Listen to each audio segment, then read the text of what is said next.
Ba ba ba ba ba baran. Ba ba ba ba ba ba ba baran. Ready to go? Yes.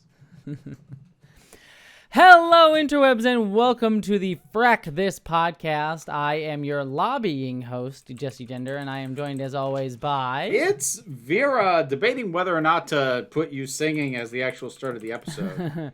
If you want to get copyright struck on YouTube, you can, sure. You get a little bit more leeway singing than you do actually using the clips. I mean, I tend to think that my singing just now was a perfect rendition and would very obviously be caught by the censors. If you would say anything different, I would be deeply offended. I'm not saying anything different. I'm saying what YouTube might say. I'm saying YouTube. Go for it. Go for it. If you want to lose the money, the monetization, that's your choice. So, not listeners, people who watch this on YouTube, because I already have to do slight alterations. Alternative. Shut the fuck up. For the YouTube version, because I can't use the intro that we put together because of that exact reason, because of copyright music. So, I probably won't have to edit anything for the audio version of this podcast, but if you watch it on YouTube, that's your clue. If it cut in on just Jesse going, hello, interwebs, in her normal way, then yes, I did in fact have to trim it because it got claimed. But if it's there, if it stayed in, Well, what I can do then, I didn't realize we didn't play the intro on the YouTube version. I should, because I do tend to listen to that one a little bit, but because at least I have to, it auto-plays when I look at the comments. So let me actually just give us an intro that you can put at the beginning of every video now. Frak This podcast, come and listen to us talk about Battlestar Galactica. It's a show that we're talking about.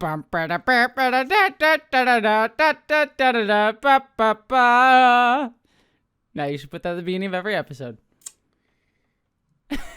And watch the analytics where the drop-off rate of the video is just goes to 1% every time someone watches it. I would be curious to test that. We can do it. You could do it. I know I could. I'm the one with the power here. Well, we'll see what happens. If I come in and listen to the next episode and it has that, and I know you've done it. How have you been, Vera? I've been okay. I have been tired. Yes, I am very tired today as well. Didn't sleep super well, then I've been editing, which editing days weirdly always make me tired because you just have to sit at a computer all day. Yeah. So, yeah. Yeah, kind of exhausting. You're not doing anything that kind of gets the blood pumping at all. No. So I got to get the blood pumping later on, if you know what I mean. Ha ha. Say hi to your wife for me. I will. Well, that's good. I mean, you said you saw Superman. We both saw Superman. That's really the only major thing that happened to me. So. Yeah. Oh, I saw Squid Game 3. Oh, yeah. What do you think of that? Pretty good, actually. A lot better than I thought it was going to be. I did not like it at all. Really? Interesting. I mean, not at all. At all is probably a strong word, but a strong phrasing. Yeah, I didn't like it. I'm actually going to do a video on, if I have time, I'll probably do a video on why I did not like it. So. All right. I mean, short version, I think it is kind of frustrating that they set up this whole thing of hey, we're going to try and take down the games and actually do collective action. And I'm fine with it failing. But then they just go and everything's depressed and all you can really do is just sort of succumb to the system and make things better for the next generation, which the next generation will just make things better by just giving them a fuck ton of money. Because, more money fixes the problem, I know that that's a kind of cynical reading of the intention, but it is one of those oh, yeah, we can't imagine any systems beyond capitalism. We can't think of any other ideas beyond capitalism. It's just it just felt very capitalist realism in a lot of senses in a way that kind of saddened me. I don't agree with that because I think the season as a whole is actually very cynical. I was actually very impressed at how much. Well, no, not in the way you're saying though. I think it's cynical about the odds of, that for many of us, for our lifetime, the best we're going to manage to do is survive. And I think that your hopes for what it could be bump up against what a show like this is actually going to be able to pull off without getting into completely fully speculative futurism stuff. I don't think it needs to be future speculative stuff if you show them, actually beating the rich people. That's not like future speculation. The rich people get away and they're fine, and really they just have to spend a little bit more money to remake the games again. Like, it's not a big deal to them. I think that's not the kind of story that I think is very interesting or worth our time at the moment. You know what I mean? I think you missed your focus, because it focuses down, like it wraps up with Ji-hoon, who makes a personal choice to, spoiler warning for, he makes a personal choice. Spoiler, makes a personal choice to sacrifice himself for the next generation. Let me talk. Who makes a personal choice upon realizing that he will not be the one to see this end, to at the very least do what he can with what few options he has left. Now, that, I think, is a journey that works for him as a character. Now, if you want to disagree with the zeroing in on his personal journey at the expense of themes, I'm not going to disagree. I didn't come away with that feeling.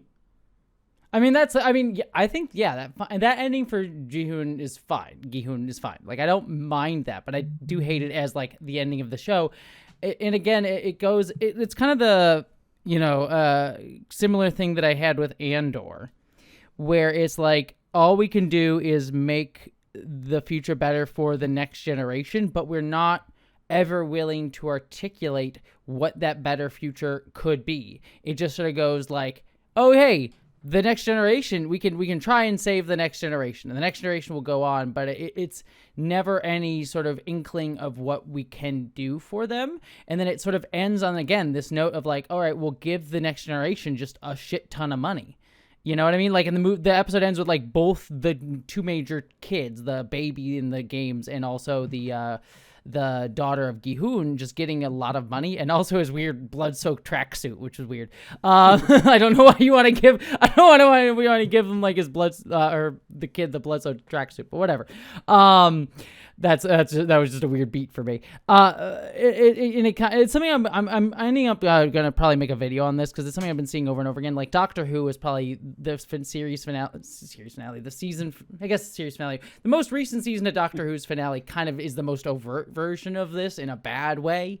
That like Andor and I think Squid Game touch upon in a less overt way, but still sort of have this underlying current of that reproductive futurism idea that sort of is like a huge undercurrent in a lot of our fiction, which is, we do things for the next generation, but when the next generation comes about, they're just ending up replicating the same things because they're not really given anything more to reach for. And so it just ends up continually reproducing these same systems over and over again instead of articulating anything new. And Lee Edelman is this really good book called No Future, which like has this argument. It's framed in a way that is very it gets people very angry, because she talks about like, we need to kill the child and stop thinking about the child in the future. It's less to do with like an actual literal child. It's more meant to be metaphorical, of like, stop thinking about the future for like the child's sake, and more for like, how do we, and she frames it in a very queer focused way of like, queer people don't necessarily focus on reproduction as like the main goal of like relationships and life. And so it's like, how do we make things better for ourselves that can still influence the future and create a better future, but how do we actually do that? Whereas a lot of, again, like capitalism and colonial ideas sort of tend up being about like this replication of the future unto itself.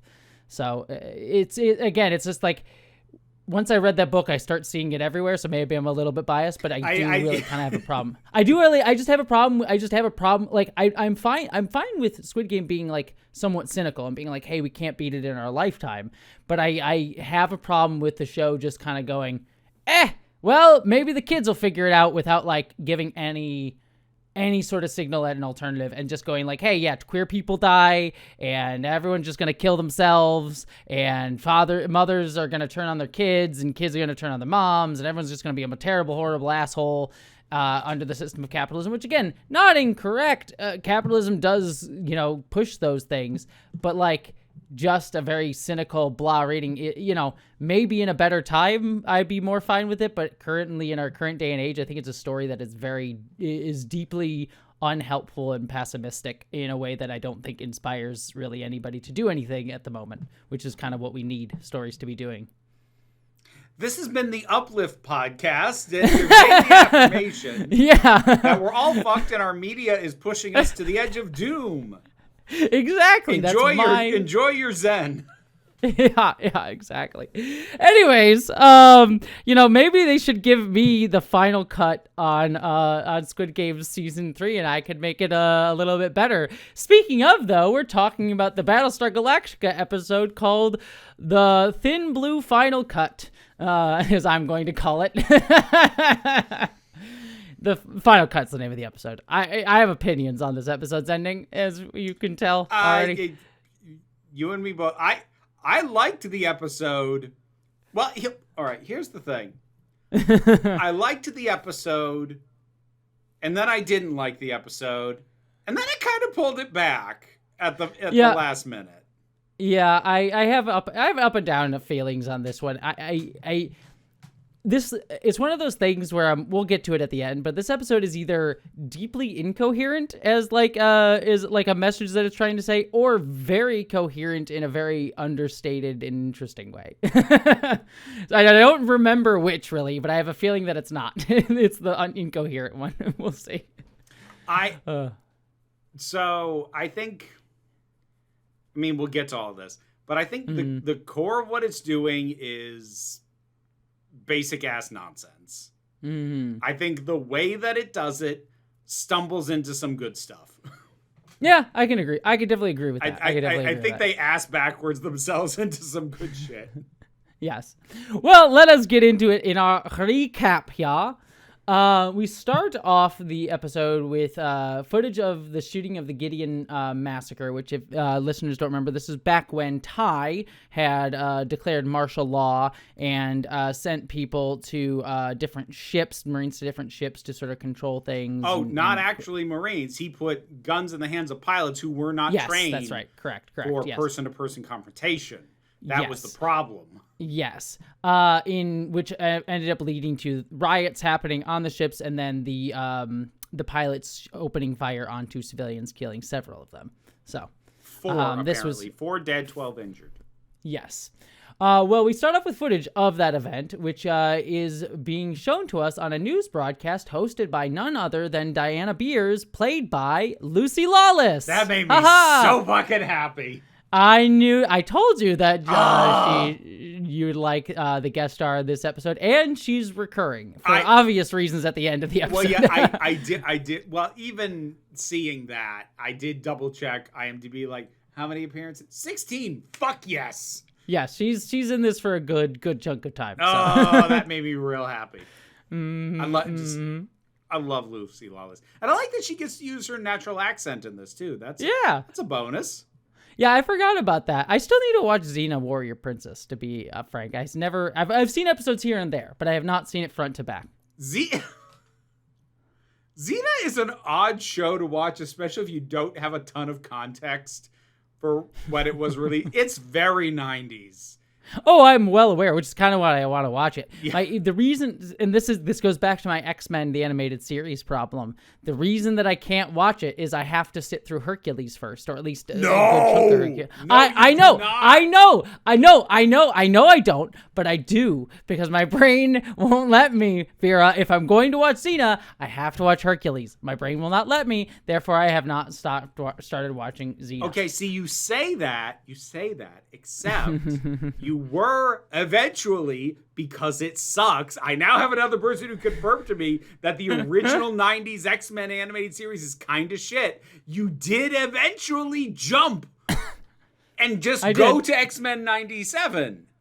I did, but the way I was able to justify it in my brain is that it was like separate enough of a thing.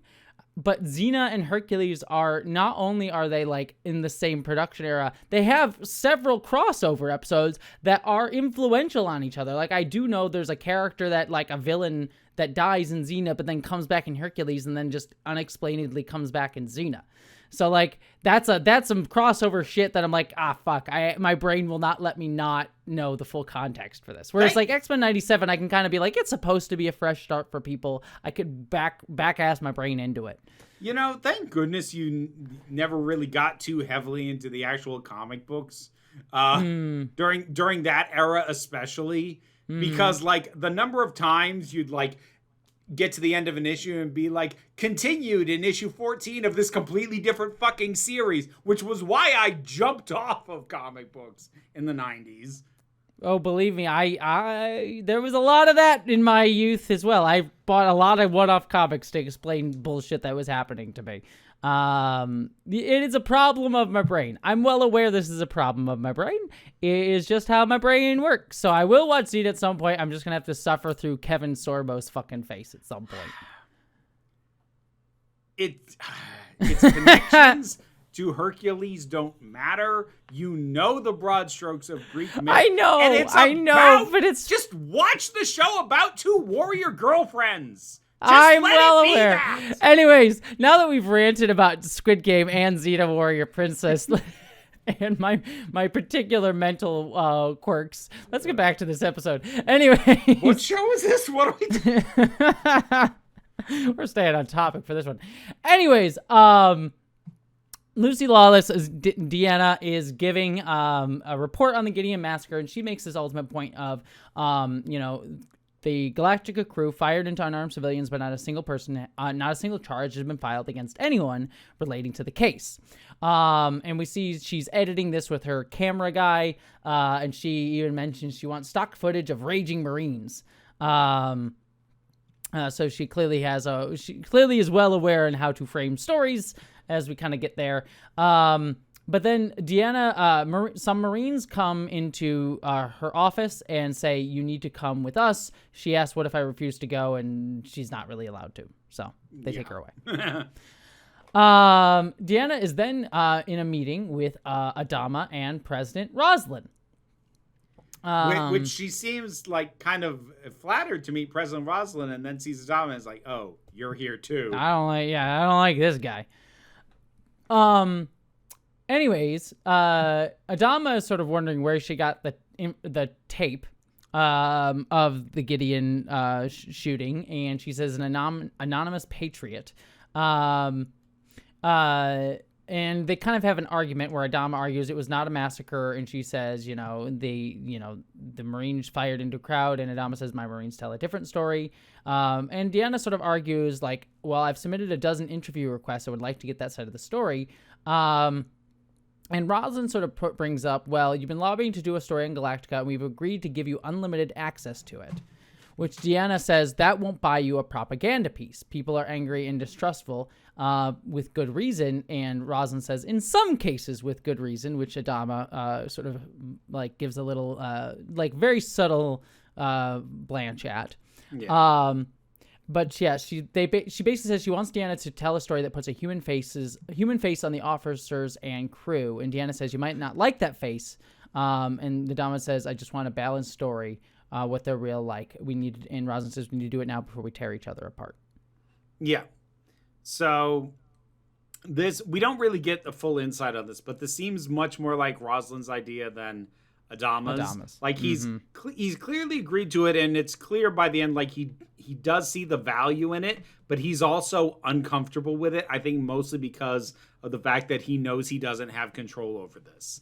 He doesn't like rolling the dice that what they're going to end up with at the end of this is more help than harm. Yep. So yeah, he does not like this whole thing going down. We then cut to Ty on the bridge of the Galactica, but then he hears something's wrong with his wife. So he goes down to his quarters, and he finds someone has written on his mirror, "From the darkness, you must fall," in what looks to be blood, or at least red paint of some sort. Yeah. And this doesn't end up being the case, but my note on this is like, so Ellen just did that, right? Yeah, it's just Ellen just going around messing. It's like, oh, is this your lipstick, Ellen? What are you doing? Yeah, like and I don't love that was my thought, but the show has like, I was gonna say the show has made me distrust her. That's not actually true. What's far more accurate would be to say the show has primed me to have them do some bullshit with her. Yeah, I mean, doing bullshit with Ellen is the name of the game generally with her character. Yeah. So yeah, you wouldn't have been very far off. It does not turn out to be the case this episode, but it was not a bad guess, I will say. But yes, we then cut to Adama reading a magazine on one of the Raptors, taking Deanna and everyone back to the Galactica, and we can see that she's already shooting Adama, like taking images of Adama. And this is just a recurring motif in the episode. We sort of get footage from Deanna's crew, sort of cut to like interview footage and just her perspective throughout the episode. At least the footage perspective that we're getting what they're filming. The magazine is of Capricorn Life, a sort of lifestyle magazine. And Adama says, "Where did you get this?" And Racetrack, the pilot, says, "Oh, on a civilian run, I should throw them away." And Adama says, "Don't, put them in a safe space," which I kind of like. It just showcases, we don't get these magazines anymore. Like, so it's there's kind of not going to be history. a new issue. Yeah, preserve this shit. I need it for my spank bank. Come on. There's fashion pictorials. Let me have some fun. Damn it. I mean, when you got nothing else, there's no other porn getting made. You might as well. I am old enough that I remember that, like, if you, as a young teenager, if you saw that the Victoria's Secret catalog had shown up in the mail and you get the chance to grab it before your parents realize that was there and throw it out, you get that and you hold it tight. Adama wants the same, I guess. But anyways, Adama sort of questions whether she's been rolling. She says been rolling since Colonia 1, and he sort of puts it down that if you shoot anything that compromises the safety of the ship, it'll be cut. So he sort of gives her that. Yeah, which yeah, not surprising. Mm-hmm. We then cut to Duala showing Deanna around, and just showing her all the boring stuff that she doesn't really give a shit about. Just sort of the basic tour, like, here's the bathroom, here's the closet, There's kind of a funny beat because they pass by, like, some O2 cleaners or something.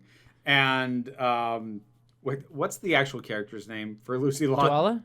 Oh, Deanna. Deanna. Okay. Deanna Beers. In my head, it's just Lucy Lawless. I mean, you can. I forget her model number. She'll become known as her model number at a certain point. But yeah. Spoiler. Yeah. Oh, shocker of shocks! The Cylon gets revealed to be a Cylon at some point in the 4 seasons of the show. Yeah, I know. But Lucy Lawless is like, they pass by these oxygen circulators or whatever. She turns to her camera guy and is like, "Be sure to shoot that." And he actually takes a minute to pause and, like, looks at, starts to raise his camera. He's like, "No," and then just follows after her. Yeah. The camera guy gets a couple good moments in this episode. Yeah, he doesn't have much to say or do, but he gets a couple good moments. Yeah, so. No, the actor brought personality to it. Mm-hmm. Anyways, while that's going on, we cut to Starbuck and Apollo talking. Apparently, they just got off a 15-hour rotation that's going to be happening more and more as they are currently short on pilots until according to Apollo, the fleet gets off its collective ass. His words. And then they start talking about, Ty. The funny thing was he had kind of mumbled that line, so I had to back it up because when I first heard it, I thought he said gets its dick out of its collective ass. I mean, flexible. That's pretty impressive. Like, do you know the careful balance you have to strike between being hard enough to self-penetrate but not so hard that you can't bend it back around? And still enjoy it too. I know. Like, that, if you can pull that off, that's a blessing, man. Go for it. Anyways, Glad we had that. They do start talking about Ty's death threat, and Starbuck sort of jokingly says, "Oh, was I one of the suspects? And like, can I be a suspect?" And Apollo says, "No, I told Ty you wouldn't know Capricorn poetry at all." I'm afraid of the exact wording. And so you're definitely not a suspect. And then Starbuck comes up and literally says the quote from the poem that the death threat was written in. It says, "From the darkness you must fall, failed and weak to darkness all." Failed and weak to darkness all? Something like that. But it's a poet named Kataris. And so she says, "Can I be a suspect again, please now?" Which I like that moment because, again, it shows cases there's more depth to Starbuck than you would think. So. Well, and I mean, we know she's artistic because we saw all of her paint stuff in her apartment. Mm-hmm. Yeah. Oh, I know, but it says she also knows poetry. So again, I like these little beats of like, yeah, Starbuck's got a artistic soul beneath all that. So, but over again with Duala showing Deanna around, two pilots start who are pretty much almost naked, just running around in towels, very loosely hanging on them, start running around naked and in front of them and run into the pilot's quarters, to which Deanna uses as a reason to start filming in there, sort of following them in. And Apollo sort of yells at them to stop playing around and get dressed. And then he goes, well, one of them literally shows her ass to the camera. Oh, yeah. She's just fucking around with the camera and having fun. But then Apollo sort of yells at them and then confronts Deanna saying, "Hey, this must be the reporter we expected." And he tells her to find an exit ASAP. That's what do you spell ASAP or whatever? He has a kind of insulting. He's like, "I'm the commander of the whatever. I'm the CAG. That's spelled CAG. That's pronounced CAG. You should leave as soon as possible. That's pronounced ASAP." You skipped over my favorite bit though.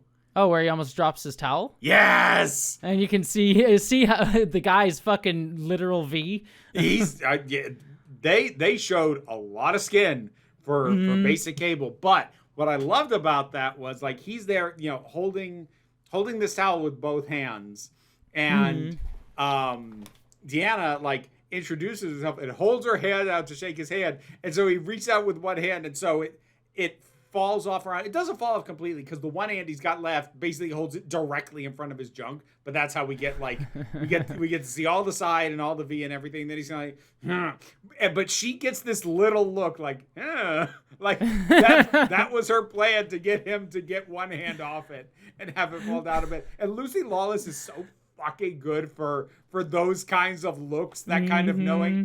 Gotcha. Yeah. So good for this. I love her. She's fantastic. Well, then we have Deanna. So Apollo's kind of hostile to the reporter, as we see, is basically the long and short of that. Deanna then is chatting with Duala, and then they're talking about her parents, and she says, "My parents thought the military was a joke, that it was for emotional cripples and patriotic fools. Specifically her dad that she cites. Yeah. And she said, I wanted to join because I wanted to believe in something," after Deanna sort of asked her why she joined, despite that. Then we cut to a scene where Baltar is walking down the hallway past Deanna. And she doesn't notice him, and which kind of bothers him. Yeah. And then Head 6 appears and says, and he started talking to her. I'm the vice president. Why isn't she interviewing me? My title alone. And Head 6 says, "Your title alone commands respect." He's like, "Well, I'm not going to beg." And she says, "Well, he says, "I'm not going to beg. I'll tell you that much." And then he goes back and walks by so obviously like, please stop me. He like gives her a look. It's so funny. Practically wearing a shirt that says, "Ask me about my title." Yeah, exactly. And then Head 6 says, "Well, you may have to beg. Politics may not be your strong suit, but it may serve us in the moment. Trust me, this one can help us." Then finally Deanna introduces herself, and she said, "I would love to speak to you, and we can even do it now. I can interview right now." And then Baltar sort of plays it off very badly. It's like, "Oh, well, I'm very busy. If you want, you can get in touch with my aides, and we can set it up tomorrow. If I have time, maybe, possibly, It's very obvious that he's badly trying to play it off. Yeah. Does he even have an aide? No, I don't even think he does. I don't think he does. Because Yeah. like I guess Rosalind's Gata only would got Billy. Yeah, Gata technically. But that was like way back in season 1 when he was helping with the Cylon detector. Though. Gata was just like the one who was keeping an eye on him. Yeah. Well, he goes away, and Deanna, I love, says like, what a strange little man. Especially coming from her, where she's so goddamn tall that to her he is literally a little man. Yeah, it was really good. God, she's so good. God damn. Yeah, she's fantastic. And then we cut to Deanna interviewing Lee. And he's, again, kind of a little bit hostile. He's like, I guess you thought it was clever going into the area where my pilots are. That place is off limits for a reason. It's my place where my pilots can unwind. Deanna sort of asks, well, do you think your pilots deserve special consideration? He goes, I do. Like everyone, they've lost families and friends, everyone they cared about. But unlike everyone, they have to risk their lives on top of that. They have to put their lives on the line for a fleet that's more interested in what they do wrong than what they do right. They're not asking for your pity, but they at least deserve your respect. I am going to correct some of your wording there.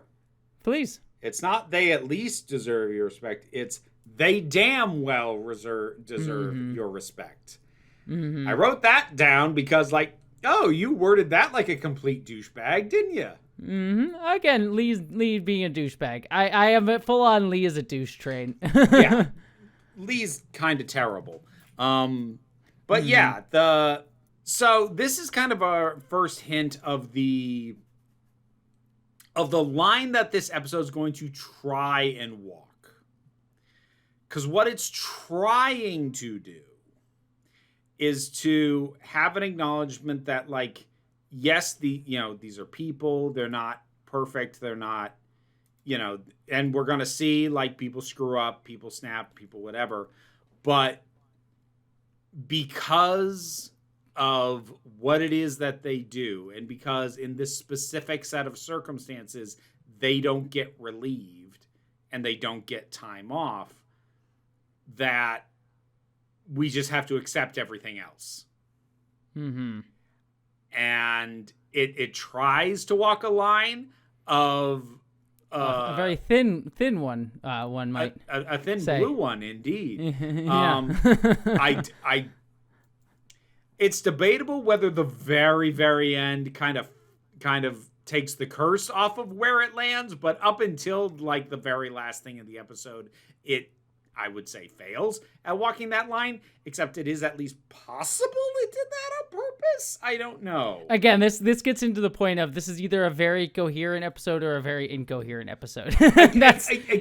My suspicion is that, because I think the takeaways are meant to be the takeaways and the twist is just meant to be a reveal about Deanna, but it kind of accidentally fixes some things, because if she's a Cylon, like, we'll get to this on the back end.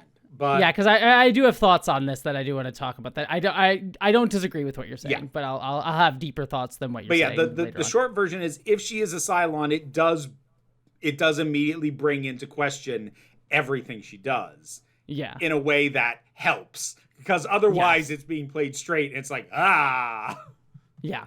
Well, I'll save my longer, deep thoughts, because I will get into some specifics on the specific wording on some of the stuff at the end, as we've already alluded to already a little bit, but we'll get there. Anyways, we then cut to Chief and Kat. Chief is working on the Viper, and he says something doesn't feel right. He's got that, Scotty energy of like, I can feel something's wrong. And Kat is sort of yelling at him, being like, hey, hurry it up, I want to get out there. But he discovers there was something wrong. He like pulls out a thing, and it starts sparking or whatever. It leaks fuel.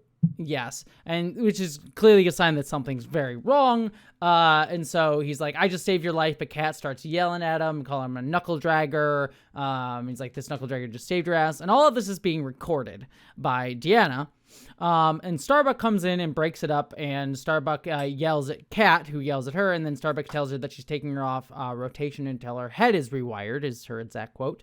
But then Apollo comes up and sort of trying to whisper to Starbuck, but they're clearly still on camera, but trying to not get caught by the camera. which is we need the pilots. We can't take her off rotation. And if I scrapped everyone who took a pop at the chief, the cooks will be flying rotation. And then he sort of looks at Deanna and yells at her and says, "Did you get all that?" So, it's Starbucks. Starbucks says that. Yes, did you get all that? Yes, but they're both clearly uncomfortable with being on camera and catching this very heated moment on camera. So. Yes. We then cut to Duala interviewing a pilot. I forget his name, but he'll be important later on. Just a random, I'll just call him poet pilot is what I'll call him because I forget his name. But anyway, she's interviewing him, and he's sort of arguing, hey, and turns out to be one of the pilots that was on the Gideon, who shot into the crowd. And he's sort of making these arguments like, hey, we were never crowd control. We never were given those. We never were supposed to be crowd control. We were under attack. And she says, oh, well, they say that you weren't. And he says, I've got 10 stitches that says differently. And then he starts blaming, well, command fracked up. It was Ty's fault. And I'm not surprised that someone threatened Ty. So, and that's how Deanna knows about the death threat against him. I am going to correct you. Please do. So that is not. Is it not the same guy? The pilot she is interviewing. He is there in the room. It is a different guy with this visible scar on his face. The guy who you are thinking of is in the room behind Deanna and the cameraman. And when the guy who's being interviewed starts to go off, the guy who you were thinking of steps in and is like, okay, you need a breather. You've had enough. Yeah, gotcha. So, but no. The guy you were thinking of was not the one being interviewed. Got it. Well, he's there. He's there. And we also did see him in the pilot scene, which will be important. So, his presence is being reiterated, but he is very much a background feature. Yes. Well, anyways, we then cut to Deanna on the bridge, getting footage there. And Ty and Adama are talking. They haven't had a Cylon contact in about 10 days. At least, no Cylon contact anyways, Ty says, looking over at Deanna, which is a funny little bit. But then they start talking about a meeting that's happening on Cloud 9 with representatives from all over the fleet. And Ty sort of disparages it, but Adama says, hey, I'm going to make you part of the delegation because we were invited. And he's like, well, I'm not the most popular guy on the fleet right now. And he's saying that's why you should go, to show them that you're not afraid, and also you're that we're not worried about ulterior motives or anything, and also you need some R&R, so consider this a mandatory shore leave, get a swim, get a sleep, and stay away from the bar, which Deanna overhears, which is important for later on. So Deanna's watching all of that. We then have Ty about to head off to Cloud 9 on a Raptor, but as soon as he gets on the Raptor and it's about to take off, something starts exploding on the Raptor. And we learn, after everyone gets out of it, that someone took a hammer to it, and if that had gone off while it was in space, it would have vented everyone into space, killing Ty. So clearly someone is still out to try and kill Ty. Yep. All right, then we have Ty and Ellen talking to each other. And Ellen always sort of fun. Yeah. To be fair, I will say she is a shit stirrer in this scene, but not to a ridiculous extent. I can understand why, she's stirring shit, but I can at least see why she's making this argument, unlike a few episodes ago where she was just stirring shit in a very over the top, look at me, I'm the manipulative wife, bitch. I am hoping that what we saw an episode or two ago is as bad as it's gonna get with her. I will say, need more of that. Ellen has some interesting stuff coming up. I won't spoil, but she does have some interesting stuff. It's not going to just stay on the manipulative bitch wife beat. So. Well, that's good, because that gets real old real quick. I don't remember how long it takes to get there, but she does have some interesting stuff. Anyways, we then... so she's talking to him, and she's saying, well, look, someone's trying to kill you over the Gideon. You should do an interview with Deanna. And Ty's like, no, I don't want to do that. And Ellen sort of argues, well, Raza wants to placate the fleet, and then Dama's going to be willing to put you out to dry. So you'll take the fire for all of the animosity towards what happened with the Gideon. So what you should do is you should do an interview to show that you're not always the proud soldier taking the heat because it's honorable, but because we're out here alone and you need to make yourself look good. So again, it's like she is sort of doing the whole setting tie against up against Adama, but there is at least an understandable logic to what she's saying. I think she's wrong, but I get why she's making that argument. So, you know what I'm saying? Yep. Anyways, we then have a quick little scene of a soldier lighting a candle against the remembrance wall, which I believe Deanna gets a little bit of footage of. But then, and it's Racetrack, I believe, is the soldier, because we cut to her interview.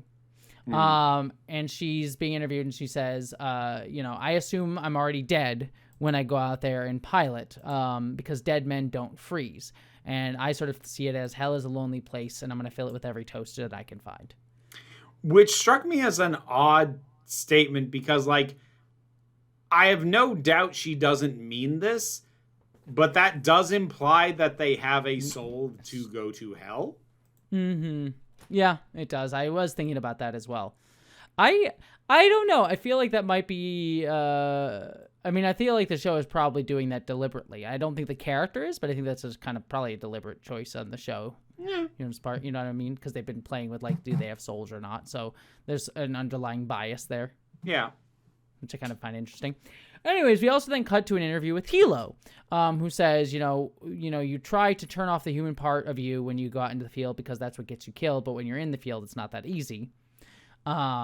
Which is interesting to turn off the human part of yourself because, they think Cylons are not human and turn off the human part of themselves. So themes. It's almost like there's themes. Oh. But then we have Hilo going to see Toomer in her cell, but she's clearly sick. And then he sort of shines a light in there after yelling at the guard, and sees that she's bleeding, and demands that they call Dr. Coddle. So something's up with the baby. Yeah, so when this initially happened, I very much rolled my eyes. I was like, oh, great. Let's have a miscarriage scare. And cause this is all anybody knows how to do with frickin' women who are pregnant in shows. By the time it was done, I didn't feel that way because, this is actually much more of a fairly, decent plot device that is going to factor in later. But initially I did roll my eyes at this. Well, we do have an interview with Gaeta next, who is smoking, which we haven't seen him do before. He's apparently taking it up to cope with stress, he says, and he talks about, all I wanted to be was an officer on a Galactica my whole life, and I basically put my life on hold until I was assigned here. A Battlestar, not a Galactica necessarily, but he was very proud when he got assigned to Galactica, I should say. And this is all that I know, tech manuals and tactics, and I've been wondering lately if there's anything more. And Deanna asked, well, what have you found out? Well, I found out I hate cigarettes, that ambrosia is good with a chaser, and if you have enough ambrosia, and then he shows that he got a tattoo, these don't hurt that much. Yeah. So, Gaeta's trying to live life. Like a tiger on his chest. Mm-hmm. So Gaeta's trying to live life to its fullest. So, which I kind of like, because it shows, again, Gaeta's he's been one of those fully career mindset military guys, and now he's like, hey, wonder if there's more to life, which is funny considering there's no more civilization. Yeah. there might have been. Don't know about what a now. Time. Yeah, what a time to have picked to start figuring yourself out. Anyways. Yeah. We then cut to Deanna interviewing Ty, and she pours him a drink, and one for herself, and say, hey, I just like to keep it casual. It's just a way to, help people open up. But as they start talking, it's very clear that Deanna is not taking a sip of her drink, and it's very clearly a deliberate manipulation to sort of set him up to look bad in the video, which Ty should have been aware of. That's fully on Ty. Yeah, the camera drifts. This is one of the times that the handheld actually really works, because the camera just kind of casually drifts down to the fact that she hasn't touched her glass a couple times, and he finishes his glass in under a minute. Mm-hmm. Yep. But yes, she starts the interview and clearly making Ty look like a drunk, like in the video.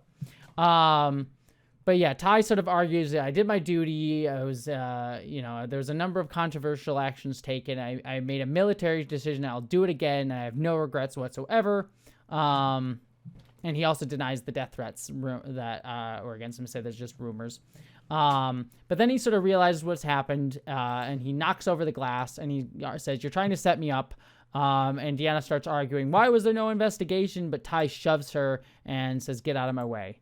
And then as he gets out of the room, she sort of says to herself, or says to her cameraman, "Oh, I guess he's a mean drunk." Well, before she says, "Guess he's a mean drunk," she goes, "Did you get that?" Mm-hmm. Yep. So very much clearly trying to frame Ty in a specific way. Yeah. So, we then have Starbuck getting interviewed.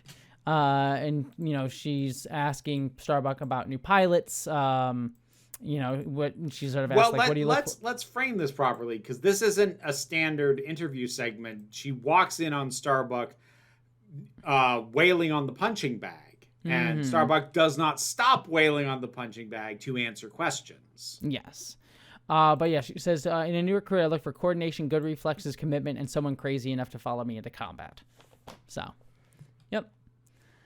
But then we have Deanna watching footage of Ty with Adama, and the scene that they shot. And Adama apologizes for Ty's behavior. And Deanna asks, "Well, you have a lot of people apologizing for him. Why has he not been charged?" And Adama's argument is, "We are at war, and I won't sacrifice people we have left over public outrage." And Deanna's like, "Well, why does Ty get to take a walk?" And Adama says, "No, we don't get to take a walk. We all have to live with it."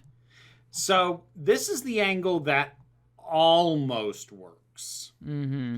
So the angle that is present, but I don't think has the appropriate amount of emphasis put on it, especially not in the bit towards the end, is the fact that this is not a standard situation, and that not necessarily that some things need to be, just let it go, but like they can't replace these people. And so the decision to discipline someone in a way that takes them off the duty roster has way bigger reverberations, implications, and consequences to it than doing it under any other circumstances. And I think as a complicating factor to literally everything going on, that's incredibly fair. Mm-hmm. But while it is present, I feel like it really should have been the point that it much more brought front and center to make the point that these are exceptional circumstances. Because while it's emphasized here, it's going to get lost a little bit later when it starts waxing poetic about just the duty of being in the military. Yes, and we'll get there. But yeah, I'll bring up this connection point because it is actually worthwhile and not just me ranting about Star Trek. But a lot of people read Battlestar Galactica as Ronald D. Moore's reaction to Star Trek Voyager, which is the show that he went to after Deep Space Nine ended. Star Trek Deep Space Nine ended, and then he had a falling out with Brandon Braga, his old writing partner, partially instigated by Rick Berman, the executive producer of the show. But one of his big problems with the show was that they did not deal with the problem of Voyager, which was it's lost in another side of the galaxy. But every week, like, they would get damaged and hurt, and then the very next week it would all be fine, and it just kind of played like another Star Trek show in a slightly different setting.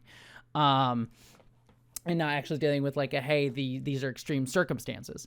So this kind of is dealing with a little bit of like, hey, these moral quandaries. Like there's an episode of Voyager that everyone loves to point out, which is called Tuvix. I won't get into the whole meat of it. I've seen you go, like back when we were still both on Twitter, I've seen you go off on Tuvix. Oh, I just like talking about Tuvix just because I know it pisses people off and it's kind of fun for me. It's a fun little shit story. I was gonna say, yeah, that's one of your, like, there's a big red button is marked Tuvix, do not press. And I just keep pressing it. You just scamper up to it with this little goblin giggle and press it. Yeah, I've seen you do this. It's very fun. I do love pressing the Tuvix button. However, without actually getting into my opinion on it, because I do actually have real opinions on the episode and some of it, but one of the things the episode does not do, it creates this moral quandary where like there's two crew members who get fused together, and the moral quandary is, do you say you can see Tuvix as his own full person who deserves to live, or do you split him apart and rescue the two people that are there? And I get, this is me getting into a whole bunch of other things. I get pissed at people being like, Tuvix is not a real person, therefore he should be taken apart. I'm like, no, it's very clear that he's a real person. It's like, it's kind of fucked up that people deny his personhood. But anyways, the interesting element of that episode that does not really get explored is the argument that, well, she needs two crew members more than she needs one crew member. Like they only have a limited number of crew in the Delta Quadrant, and any lost person is actually really dangerous because they just physically can't get replaced hands. And the episode never really uses that as an argument, which I actually found to be probably the most pertinent one of the whole thing. That would have been like a potentially cold-hearted but incredibly pragmatic and irrelevant argument to make. Which is kind of what this episode is doing, and I almost wonder if there's a degree of like Ronald D. Moore, not necessarily thinking of Tuvix, but in that sort of vein of addressing Voyager's problems here, which I do like. But again, it does not work at the end of the episode because we have to do this is a post 9/11 2000s rah patriotism bullshit at the end. Yeah. So. Anyways, we'll get there, though. Trying to find where the hell I was. Where the hell did I leave off? Oh, here we are. Okay. We then cut to Racetrack is out on a space run in her Viper, and she's clearly, something is up because she's kind of tweaking out, and she's trying to land her Viper, but is unable to. And so she's been waved off several times and almost crashes it. We even cut to an interview that was sort of filmed pre this, during the middle of all of this, where again, her hair is all messed up. She's clearly crashing out a little bit. And she's like, I feel like it's great when I get out there. It's like better than sex when you come back. Like she's kind of very much in that mode. But yeah, she tries to land. Starbucks sort of pushes her to land, and she misses the catch that's supposed to grab her Viper and nearly dies while she lands. So. Yep. And then when she comes back in, it is very clear that she has been taking stims by the handful, I believe is what Apollo says. But as she's being wheeled into to the eyeballs. Yes. She's being wheeled into sick bay, which Deanna is following. But as they're going in, Deanna also catches footage of Sharon and Coddle mentioning her baby as they go in. So this was what I meant before, where like, I was annoyed at first at like the miscarriage scare because you don't know what the fuck else to do with a pregnant character. But like it actually got us somewhere really interesting, and I actually think they also came up with a really clever and organic situation to get Deanna in there and for her to see it. It did not feel nearly as contrived as it probably should, because like I think 9 out of 10 other shows would have had her like just in the process of like, oh, let's go check out the sick bay, and she just happens to see some stuff. Like, no, there's an emergency situation going on, and where she was filming also has a situation. So when she follows that situation, she also catches a bit of this. Like it's actually pretty cleverly knit together. Yeah, I really did like it as well. Well, a little while later, Deanna is sort of waiting on a sickbay bed, and Adama comes in, and he demands the tape from Deanna. So this was the point, seeing her laying on the bed, that I cocked my head and went, her outfit is more than a little bit April O'Neil-ish. Now that you say that, I can definitely see that. Because it's yellow. Like it's not a jumpsuit. It is a shirt and pants, but the shirt is very yellow. The pants are khaki, so they're like off yellow. And then noticing her laying down, there's the belt across the middle. I was like, That looks like April O'Neil closet cosplay. I'm actually, I just looked it up just to see if that was intentional. I don't know if it was. However, there is literally a Reddit thread where people are saying, I see April O'Neil in this. Look, with a picture of her in that outfit. So you're not the first to clock that. I'll just say. I don't know if it was intentional, but it is very reminiscent, which is not an incorrect comparison. Though Deanna is more sinister, obviously, than April. But. Well, yeah, but like that just made me smile when I saw it. It was like, I don't know if that's on purpose, but I like it. Well, anyways, Adama demands the tape, which she supposedly gives him. And Deanna sort of starts asking questions like, why are you harboring a Cylon? Did the baby survive? But Adama sort of says, well, a hint of this could destroy morale. This could turn, and she's like, oh, that's an understatement. This could turn the entire fleet against you. And then Adama sort of asks, well, then the question is, does it matter to you? And then Deanna says, I'm sick to death of people like you questioning my patriotism. We all want this fleet to survive. To which Adama sort of leaves on, and then she reveals that she actually is hiding the tape in her bra. Yeah. The real tape in the bra. I do like that she calls out, like, I'm sick of people questioning my patriotism, because, like, that is how this stuff, not just in this, but in so many things, frequently gets framed. Like, anyone who questions the readiness or the decisions or the necessity of those in the military wants bad things for, the country or the nation or what have you. And you could argue that actually is true in this case, but yeah. I do at least like her pushing back and going, like, you know what? Fuck you, man. Yeah. We'll get, this is all, again, this is why it's like one of those, like, is this coherent or is this incoherent of an episode? Because the reveal that she's Cylon complicates this in a weird way for me that I don't like. Like, I like the line in the sense that, like, it pushes back on this idea that people who are trying to question the military and things are bad. But it's like a good line. But again, putting this episode in the context of it's a post 9/11 series, right? Like, and so the major overriding sentiment post 9/11 was very much like, hey, we all got to get behind the government, and no matter what, whether you're, on no matter what side of the aisle that you're on, we definitely need to go and invade other countries and get their oil. I mean, rescue them from Saddam Hussein, and bring feminism to the women, for sure. So all that kind of bullshit. So with that context, like, having her say, as someone who is questioning the military in this narrative, I am still a patriot, I think is actually a worthwhile thing to say.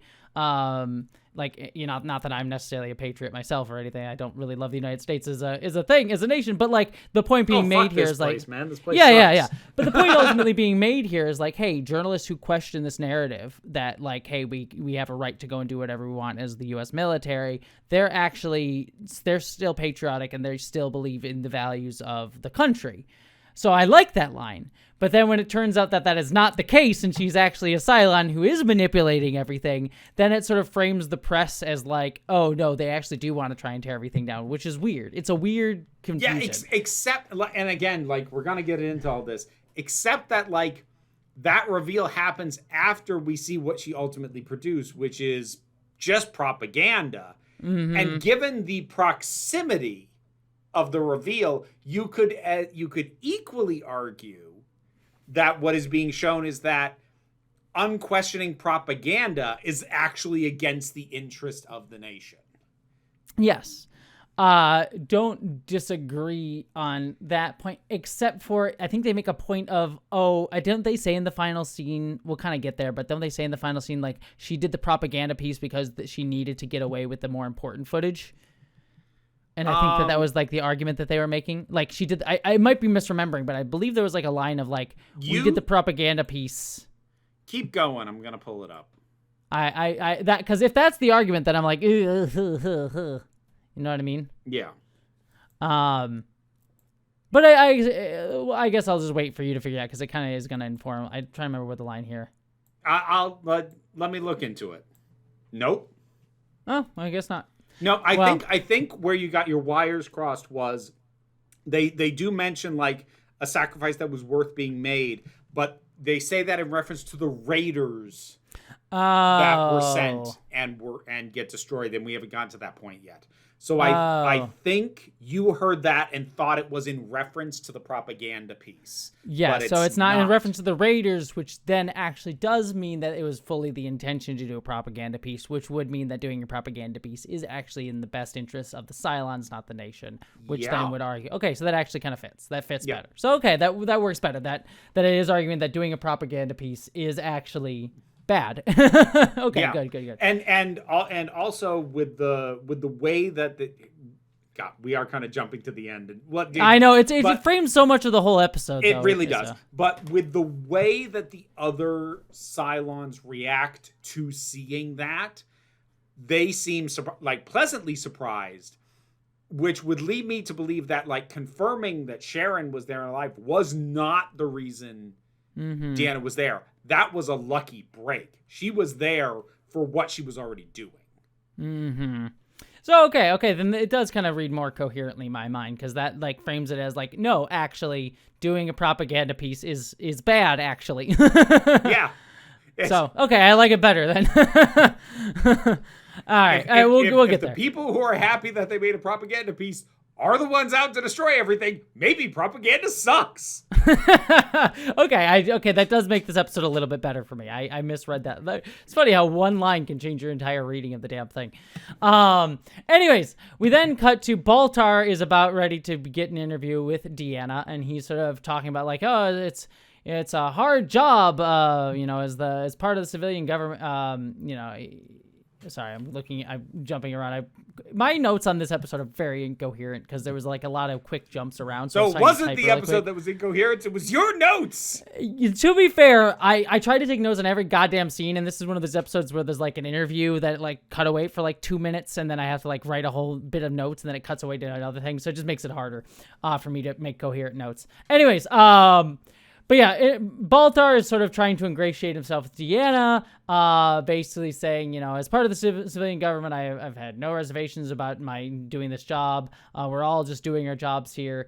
And Head 6 sort of tries to push Baltar to sort of prop himself up, say why you deserve to lead the fleet. And so Baltar sort of very, very casually goes and this is why I believe when I was on Kobol, I found leadership qualities I didn't know I possessed. To which Deanna responds, "Didn't you take casualties on there?" He's like, "Oh yeah, well they were heroes every one. Shall we shoot now?" That's the perfect response. I think I found leadership qualities. Did people die? Yeah, exactly. Didn't you shoot one? I mean, they don't know that. They don't know that, but yeah, I like it. I like it a lot. Yeah.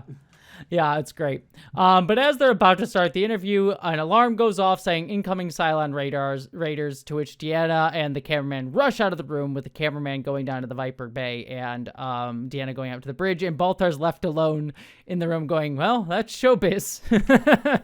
God, he's fucking pathetic in this episode. It makes me so happy. I love it. No, say what you will about Baltar. The fact of how just pathetic and small this man is, we can talk about the inherent conservatism of some parts of this show. At least it understands that an Elon Musk type is just a small, petty little man. Yeah.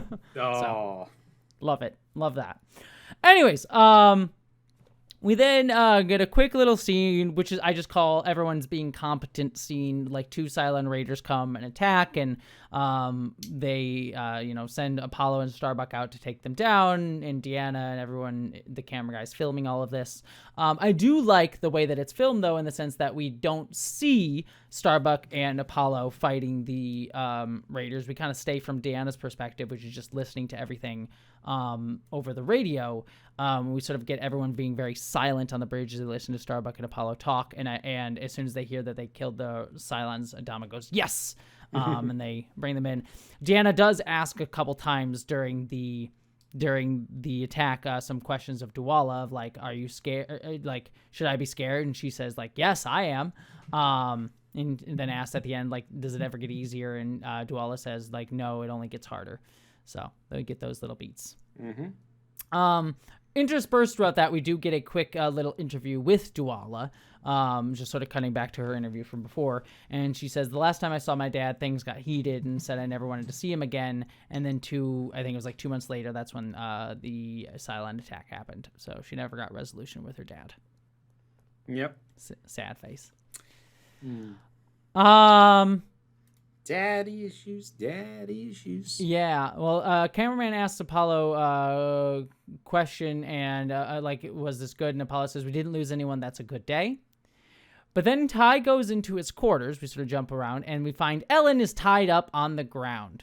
Duct tape over her mouth. Duct tape over her mouth. Yep. So Ty, you need to remember to untie your wife after your BDSM nights. Come on, man. I mean, like, there are scenes that can involve walking in, restraining somebody and then just, okay, cool, I'm gonna run errands. Like fair enough, yeah. That is a power dynamic thing. Oh, I'm gonna put you in the pet cage, and then I'm gonna go get a manicure, and then I'll be back. You stay there and be good. Be a good pet. Anyways, this is obviously someone has tied up Ellen, and they knock out Ty when he goes in. We cut to, after a commercial break, Deanna watching some of their footage, and she's sort of saying to the cameraman, I'm not sure we found a story yet.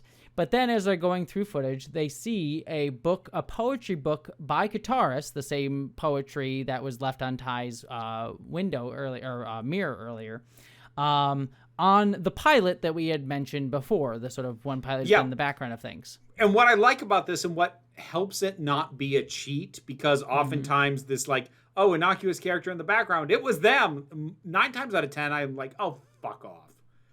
Like, the worst example of that, I think, is, I don't know if you ever saw the movie The Bone Collector. I did, but years ago. I don't remember. It's a pretty decent thriller up until it reveals the killer, in which case I just screamed at the TV, bullshit! But the reason this works, part of the reason this works is not only do we see, footage where she notes this poetry, it's footage we've actually seen. Because the footage we saw it, from the camera POV, when she first got into the pilot's quarters, it started on him and panned to everybody else. So it's literally the footage we already saw. So it's not just guy in the background who you had no chance of noticing. Like, no, we showed you this guy and then panned off him, and we'll prove it to you. Here's the shot where we did it. Yeah, and so, like, that helps what otherwise is a situation where I would have called, oh, this is bullshit. You just shoved some guy in there, which technically they did, but I feel like they planted him a lot better than I usually see. Well, then we cut back to the pilot who has taken Ty and Ellen hostage, and he's pouring alcohol on Ty, and Ty says, go to hell, and the pilot says, I've been there, it's called the Gideon. We attacked real people, not the Cylons. They looked like my dad, is one of the things that he said, and I want real justice. And so the pilot picks up his gun and points it at Ty, and Ty then says to the pilot, someone has to take responsibility. It was my fault. Do it. And sort of does the whole, puts his head against the gun and say, do it, kid. But the kid can't bring himself to do it, and so Ty takes his gun. And then Ty says to him, Gideon was an accident. This is a choice. All right. And so the pilot comes in there and before we get any further. Yes. I want to point out 2 things. The sticking your head against the gun and going, go ahead, do it, is a cliche. Yes, very much so. It works better here than in most, because we know that this guy very specifically is traumatized from having been in a situation where he shot people. So this is actually a situation where it's like, I get that this guy would freeze in this circumstance because of what his damage is. So again, works better than it does 90% of the time. That line, though, I wrote that down. Gideon was an accident. This is a choice. I like the sentiment and hate the wording. So I like the sentiment being that wasn't something that was supposed to happen. You are acting with intent. You came here with the intent to harm. Nobody was supposed to be hurt there. That said, I hate the use of the word accident. Because accident implies it's nobody's fault. Fuck you, dude. It is your fault. It is actually your fault. Mm-hmm. And like accident means like, oh, whoopsie. Oh, who could have known? Who could have helped? It's your fault, dude. Again, I agree with the sentiment, but hate the specific wording. Mm-hmm. Yeah, it's the episode kind of, I think, trying to make us not hate Ty as much, and I'm like, yay, no, I'm not gonna let him off for this. You know what I mean? Yeah, I'm not saying he deserves to be shot in the head and have his wife, who's also horrible, be tortured. But yeah, like, no, dude, you don't get off the hook for this by just declaring it an accident. It was unintended, sure. Unintended is not the same as an accident. Yeah, It was completely foreseeable. Yes. And you fucked up. The point I'm trying to make, though, is I think this statement is the show trying to give its perspective on it a little bit. Which is, oh, it was an accident. We need to kind of let it go. Yeah, no. And I don't like that. No. Yeah. I think that's the show kind of being like, and that's our final thought on this idea. Your final thought sucks. Mm-hmm. So, yeah, that's my problem with it. I don't mind it as a wording from Ty. I mind it as the last sentiment that really that's kind of my thing. I buy that he would word it this way, but the reason I don't like the wording is because he is kind of... I think the show's trying to make us agree with it. He at least appears to be speaking the intended takeaway of the episode as a whole. Yes, that's kind of my problem.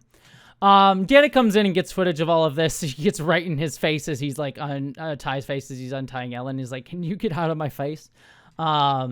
Anyways, we then cut to racetrack Kat getting interviewed by Deanna, and she's clearly recovering from being on stims and her injuries. And she started talking about I felt like it was taking because I felt like I was losing my edge. I hadn't gotten sleep. There are no replacements, no downtime. This is it. And everyone's just tired. But I feel bad because everyone else was doing the same thing. Everyone is laying it on the line, and I've just been tired and angry all the time. But this is the first time I felt ashamed. So that's the human face put on this, because we cut from that interview to Adama, Roslyn, and Ty all watching this interview, and they've clearly been watching the entire piece that Deanna has put together, and they kind of voice their opinions. Ty says he thinks it's a hatchet job that Deanna showing them with her pants is down and our asses hanging out. But Adama says that did literally happen. I'm assuming she didn't use that footage, but she did. I did immediately think like, somebody did actually moon the camera, so I mean, he's not fully wrong. Yeah, but Adama says he thinks it's great. She did exactly what we asked her to, put a human face on the Guardians of the Fleet, warts and all. Adama says he's proud of it, and Roslyn said she'd like to see the end of it, the whole thing. To which we cut to the final speech that Deanna gives, the sort of thematic resolution to her piece. All set to, by the way, I should say, the original Battlestar Galactica theme music. So the music is that what that dun dun dun dun dun dun dun dun dun dun. God, it was so overdone.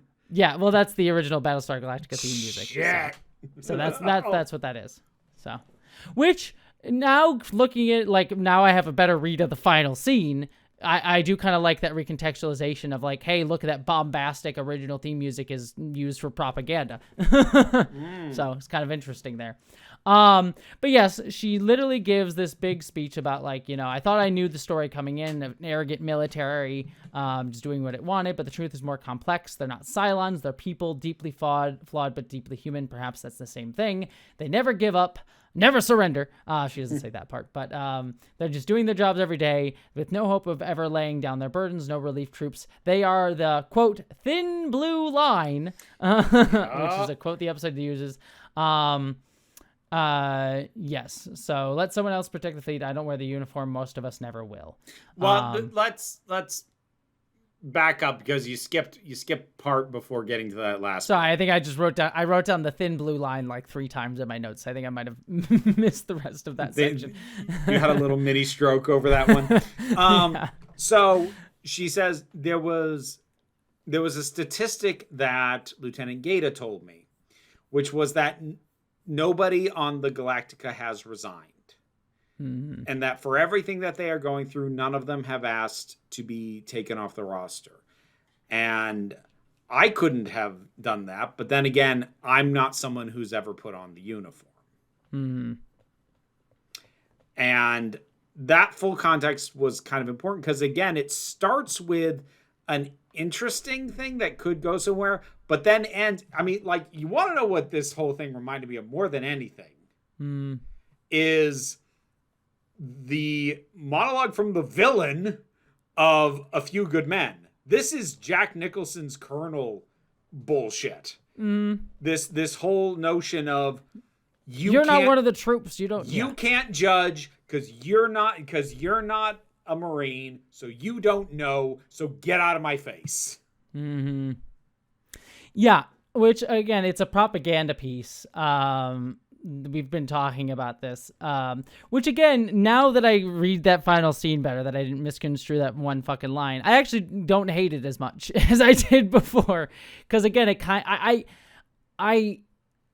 but I wonder, it's one of those things where it is kind of not overt enough. You know what I mean? I do, because I think, intended or not, I think the takeaway for most audience, because we go from seeing this and we cut to a different set of people watching it, and it's Six, it's Doral, and it's Sharon. Not Sharon on not the Tumor, not Tumor. A different number 8. Is yeah, whatever it is. I think? Yeah. Not Tumor is basically. Yes. I can't wait till she gets her fucking official. She's gonna get a name, like an actual distinction name, and I just want to tell it to you so I don't have to keep saying Tumor. But anyways.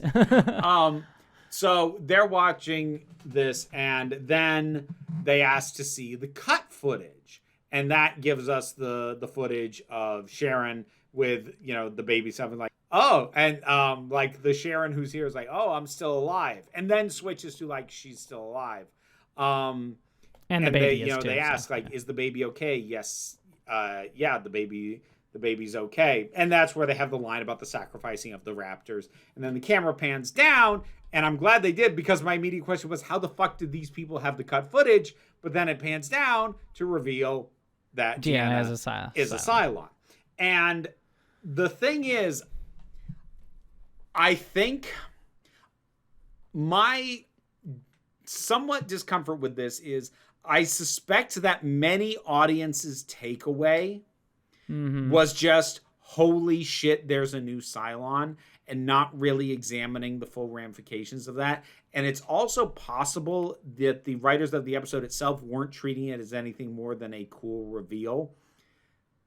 But whether intended or not, that reveal does immediately bring into question the value of this kind of propaganda and who it actually serves. I doubt that's ever going to circle back on that, though. And it does kind of feel like a happy accident from a cool reveal. I almost might even go a different direction, but ends up at the same point as you. My problem might be that this might be fully intended as let's recontextualize that propaganda piece as bad, actually. However, it is such a good... I have to put this in the context of when this episode came out, right? Like, it is such a good propaganda piece that kind of mirrors the overriding sentiment of the time period of when this was made. Like, a thing like that, if you put it in the context of the U.S. military and put it on, like, a fucking Aaron Sorkin West Wing episode, kind of could have just played straight of, like, hey, we gotta back our boys in blue and back the military and da-da-da-da-da. Like, it could have worked very much like that and play that way. Yeah. And it's played with, like, the original music from the, like, and all the fans who are, like, nerdy about it will be like, hey, cool, that's the nerdy music. I love that. So it kind of plays with this kind of cool piece. And then you get this sort of end thing that I think most people will be like, oh, that's a cool reveal, without then going back and recontextualizing the original moment. Like, it's one of those things where it's like, oh, this was just a good piece of propaganda that I think people just might read without the the added sort of layer to it. That's sort of like, can you make an anti-war war film sort of piece to it? So, and that goes into like a media literacy thing to a degree. Yeah. But I do wonder if there should have been more on the episode side of things, especially given the prevalent attitudes of the time, to be a little bit more pointed in hey, this is bad. You know what I mean? I think the thing is, it's a question of whether or not they could be more pointed, or even if they could, like, I'm going to make an assumption because I don't remember, because I had friends who watched this, and like I knew the general energy. I don't remember there being an uproar about the politics of this show at the time, which, like, while the politics are not 100% in step with a lot of what was standard at the time, which is shit like 24. But at the same time, like, this was the era of, like, the fucking Dixie Chicks getting canceled into oblivion. You want to talk about one of the few times that canceling actually happened. Jesus Christ. Like, when people knew for certainty that somebody was questioning, either directly or by proxy, the actions of the U.S. military in specific, because, you know, it was always like, respect the troops. And that was always used as a shield, regardless of who the hell was in charge. And whether the orders those troops were following should have been given. That entire line of discussion would get shut down just by the whole respect the troops thing. So I do have to wonder, I can equally wonder, could this not be more overt for fear of just the shitstorm it would cause? Or were they as overt as they wanted, but just the national mentality was such that people took it at face value? I could equally believe either one. Mm-hmm. I should have listened. So I'm going to tell you something here. While you were talking, I was trying to look up if, because I didn't listen to the podcast on this one because I've been a bit busy this week. I'll try and listen to it. Maybe we'll talk about it next week to see if Ronald D. Moore had some. You'll try. You won't. It's become a regular thing that I've noticed when I edit. No, I'm actually like legitimately curious on this. I don't doubt that you're curious, but I have noticed it's become a regular thing. You're like, I'll check that and I'll tell you next week, and then it never happens. Well, that happens with a lot of stuff. Well, shut up. I hate you. I will try to. However, in my search, I was trying to quick search and see if, like, Ronald D. Moore had made statements about the episode or whatever that I could quick find. Could not find that. However, I did find this piece of information that you will like. In the commentary track, Ronald D. Moore mentions a fantastic line that didn't make the cut when Ty walks into his quarters and first sees Ellen bound and gagged on the floor. Quote, "Not tonight, Ellen." Fucking called it.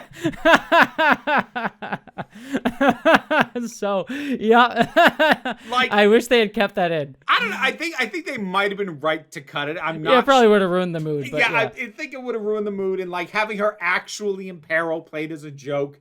I'm not sure I would have actually done that. But the fact that it was there, the fact that they thought to do it, like, that makes me happy. Yeah. It's like, it was good. It was the right move to film it and to have it be a thought. It was probably the right move also to cut it. Yeah, like that. And that's something that happens in creative works. Like, that was a good thought to have. We're gonna junk it though. Yeah, I've done that a few times on things. It's like, yeah, I'm glad I did it. Glad I tried it, so I feel good about cutting it. Like, you know, it's like I would have felt bad if I hadn't tried it. Yeah, but if we hadn't done this at all, I'd feel like it was a missed opportunity. But we did it.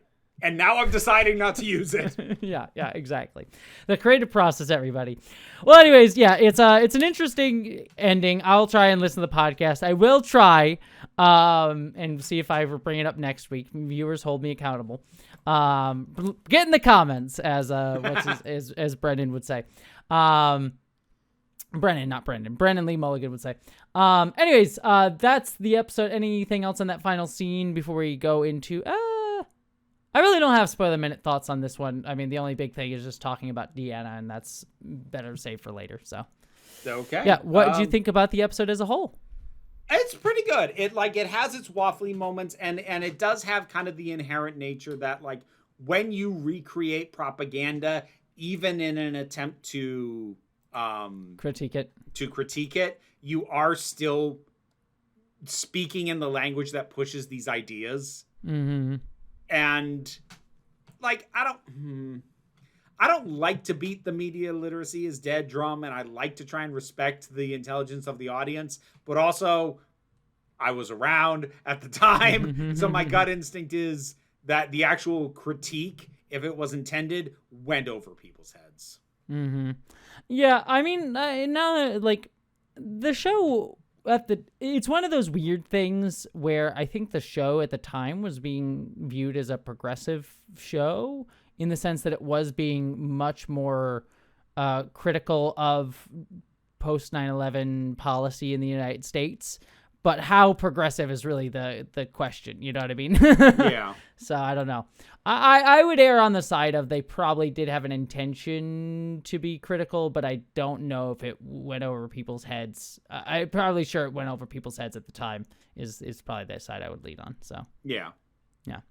And I think that's why I'm sort of arguing it could have been a little bit more pointed at the end. So that's kind of my takeaway on this. I now that I've got a better read on the final scene, because the final read on the scene had me being like, I don't know how I feel about that. But now that I know, like, they were talking about the Raiders, I actually like it a little bit more. I do think it could have been a little bit more pointed at the end. Not even, again, I don't want to even put it on the thing of like, oh, media literacy is dead. It's just that when kind of going to that point of when you do make propaganda like that, you showcase it so well in your piece, it kind of means you should be a little bit more counterbalanced in breaking it down and being a little bit more obvious in what you're saying. Because even if you do something like Starship Troopers, which is so overtly a parody of fascism, some people don't get the fucking point. So I do think that, and that movie is so over the top that I think people are dumb if they don't get that. That movie's a parody of it. But I think it also goes to show that, like, when you do create that type of media, you should be very well aware of trying to be very clear in where your stance is on it. Not that I needed like a Dama to stand up at some point and be like, and propaganda's bad, but you could have had a little bit, put a little bit more of a capper on it, I guess. Anyways, I overall really liked it. That's my thoughts. Anything else, Vera, on this episode? No, I don't think so. Alrighty then. Then let us do stuff. Well, you can find my stuff by looking for Council of Geeks. Patreon pays the bills. The main thing that funds is my YouTube channel. New videos every Saturday. I don't know I don't want to do the mental math for what's coming out from when you hear this. So just check out my stuff. It's all good. All of it's good. All of it is equally masterpiece worthy. There's also the Break Room of Geeks, where I talk about whatever I have watched, listened to, played, or read lately. Of course, you can also find Council of Geeks intermittently posting on Blue Sky. And that is about it for the geeky stuff. There is, of course, also the spicy stuff. Spicy. And you can look for Vera Wild. And you will find content spelled on Wildy. YouTube, TikTok. You can find me at Jesse Gender on YouTube, where I do video essay style stuff. I will almost certainly have a video essay out by the time you hear this called it's either the thumbnail or the actual title of the video is going to be called The Violence of the Archive, How Fascism Erases History. So take a look for that video. I'm actually very, very proud of that one. I have a secondary channel called Jesse Gender After Dark, where I do news, reviews, reactions. I am currently reviewing Star Trek Strange New Worlds. I will also be reviewing Peacemaker Season 2 when it comes out. I think in early August is when that's going to be hitting. So be on the lookout for that. I am also on Nebula, the streaming service that houses my movie Identities, as well as the show Subliminal that I have directed an episode of that will be releasing sometime later next year. And I am also on Patreon, which helps me pay my bills. So if you want to make sure I can feed my cats, feed my family, and feed myself, you can help me out over there. Anything else, Vera? Nah. All right. All that said, I hope y'all live long and prosper. Be seeing you.